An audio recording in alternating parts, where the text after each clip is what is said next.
Queridas irmãs e queridos irmãos, Jesus nos chama hoje pelo nome e nos convida a deixar a nossa barca velha e caminhar com Ele, deixar as coisas que nos atrapalham a segui-lo. E hoje Ele fez com Pedro e André. Estavam consertando as redes. Quem vai a Jerusalém e sobe a Jerusalém sente uma energia muito grande na sua vida. E quem sai de Jerusalém e vai a Galiléia, ao mar onde moravam os primeiros discípulos de Jesus, que é o mar da Galiléia, vai a Cafarnaum, que fica ali em ruínas, onde morava Simão Pedro e André. Sente uma emoção muito grande ao saber que foi lá naquele lugar que tudo começou. Jesus chamou os discípulos para que formassem a nossa igreja. Ele queria um grupo de pessoas capazes de construir um mundo melhor. Um mundo melhor. E chamou pelo nome. Olhou, fixou o olhar e amou. Amou e disse: Pedro, hoje tu serás pescador de homens. Tu que sabes pescar bem aqui no mar da Galileia, tu vais agora pescar noutro mar. E Pedro então deixou a sua barca. Senhor, tu me olhaste nos olhos e a seguir pronunciaste o meu nome lá na praia. Eu deixei o meu barco, Senhor, junto a ti. Buscarei, Senhor, outro mar. Outro mar. E Simão Pedro recebeu uma missão tão bonita, meus irmãos. Quem vai a Roma se emociona ao entrar na Basílica de Simão Pedro, que é o centro da nossa formação cristã, católica. É o centro, é a união, é a congregação de todos nós. Quem visita lá as catacumbas, ou melhor,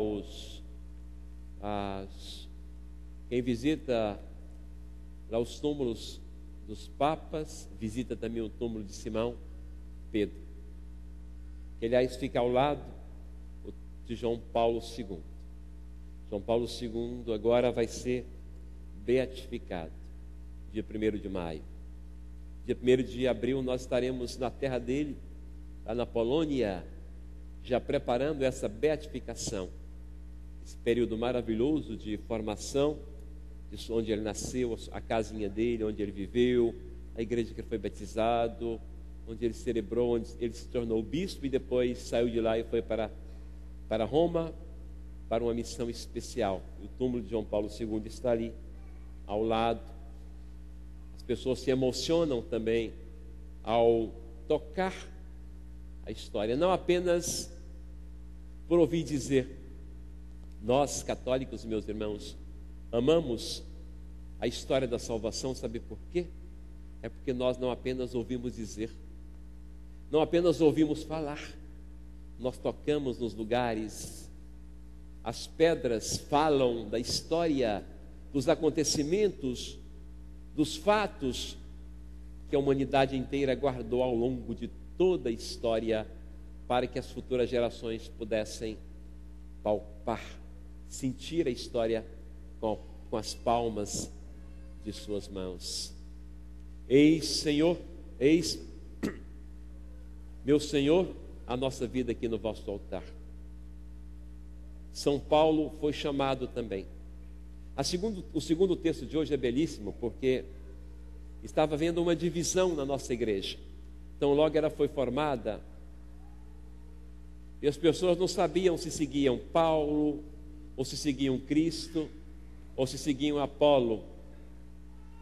Havia no primeiro século uma certa confusão, e as pessoas não tinham a clareza dos acontecimentos. Como hoje também existem muitas religiões, cada uma que é fundada sem clareza de acontecimentos, muitas vezes, Então, naquela época também havia esta divisão entre a igreja. E a família de Cloé falou para Paulo: olha, lá em Corinto está tendo uma divisão entre as pessoas. As pessoas estão seguindo Paulo, outras Apolo, porque quando Paulo chegou lá, pregou a palavra, chegou Apolo depois e continuou o trabalho da igreja. Acontece que as pessoas, umas gostavam mais de Paulo, e aí começou a confusão, e outras gostavam mais de Apolo. Naquela época não existia o recurso que nós temos hoje na cidade moderna, na pastoral urbana. Onde é a sua paróquia? Sua paróquia é onde você está, sua paróquia é onde você vai. Antigamente, a sua paróquia era a região onde você morava, era a sua paróquia lá. Você mora nessa região, é a sua paróquia ali. Paraoikos, na língua grega, significa morar em torno da igreja. Paróquia significa morar em torno da igreja. Paróquia em grego é isso. Oikos é casa e em torno da casa. Paraoikos. Era assim. Em torno da igreja as pessoas moravam e iam. Pronto. Claro que se você mora perto da igreja, é mais fácil de ir àquela igreja. Mas hoje, com o mundo urbano, com a pastoral urbana, você escolhe a sua paróquia. Muito bem, na época de Paulo não existia, porque não existia o recurso que nós temos hoje de mobilidade, acessibilidade. Nós temos um recurso mais fácil, né? Você pega seu carro e se dirige em 10 minutos em qualquer local aqui do centro da cidade. Fácil. No centro, segunda-feira, 6 horas da tarde, sem problema. Muito bem, meus irmãos. Então, Paulo escreveu uma carta assim: olha, Paulo plantou, Apolo regou, mas é Deus quem faz germinar. Que bonito. Não fosse Deus que germinasse aquela igreja, o que seria de Paulo, meus irmãos? O que seria de Apolo? Seriam nada, não valeriam nada aquelas pessoas. Portanto, Deus é quem faz germinar. Nada de divisões entre os irmãos da igreja, nada. Nós todos formamos uma só fé, uma só igreja em Jesus Cristo nosso Senhor. É o que nós celebramos hoje, o chamado à unidade, o chamado à vida, o chamado ao amor. É o que nós celebramos hoje com alegria. Por isso você foi chamado. Quando você foi batizado, você foi chamado a essa missão. Quando o papai me trouxe aqui à igreja para ser batizado, ele deu a resposta: Senhor, sim, eu quero que o meu filho César, hoje que vai se chamar César no dia do batismo, portanto seja participante desta igreja. Com o batismo nós nos tornamos participantes da fé no Senhor Jesus. E hoje nós temos a Júlia, que é uma criancinha tão bela, filha de Rafael Lara e Daniela Andrade, será acolhida no altar de Deus, cujos padrinhos Guilherme Abrão e Isabelle Gomes trarão essa bela criança para, como Paulo, como Pedro, como André, foram chamados, cada um de nós hoje, pela fé, eles querem que ela participe ativamente da vida da igreja. O batismo é para que nós participemos ativamente da vida da igreja. O batismo é para que os pais deem testemunho da sua vida cristã. O batismo é para que os padrinhos deem testemunho, ensinando a bela Júlia a caminhar na luz do Senhor. Rezemos então. Meus irmãos, fechemos os nossos olhos e deixemos Deus falar em nossos corações. Agora, Deus nos chama pelo nome. Deus nos chama a uma missão tão especial. Você se lembra do dia do seu batismo?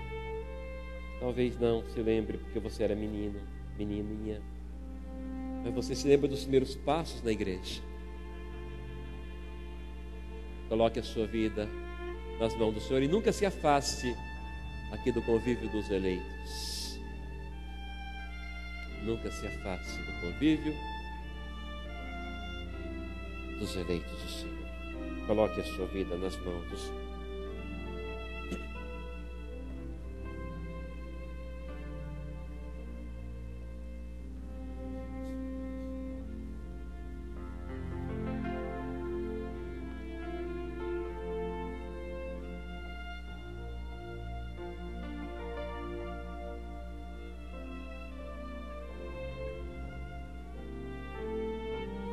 Obrigado, meu Deus. Tudo que vós nos destes, guardamos com carinho em nosso coração. Queremos guardar cada vez mais os ensinamentos que vós nos dais para caminharmos convosco, sim, sem temor. Ficai conosco, meu Deus. Já é tarde, a noite já declina, mas as trevas, meu Pai, hão de ser dissipadas pela luz que vós acendeis em nossas vidas. Recebei os nossos pedidos no vosso altar, por Jesus Cristo, vosso Filho, na unidade do Espírito Santo.